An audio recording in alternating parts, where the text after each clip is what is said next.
Hi everyone, welcome back to another video from Crazy Gamer.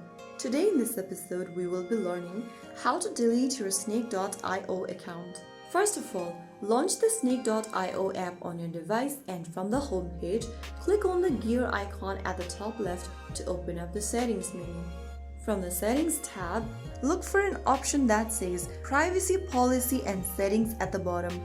In the pop-up, click on delete game account.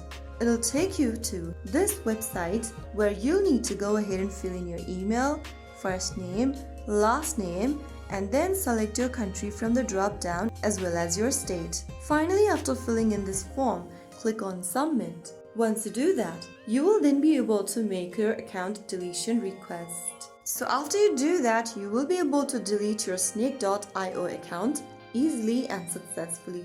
After you are done with the deletion, you can simply uninstall the app like you normally do, and that's it. That's how it's super easily done. If you found the video helpful, don't forget to like, share and subscribe to the channel. I will be back again in the next video. Thank you for watching.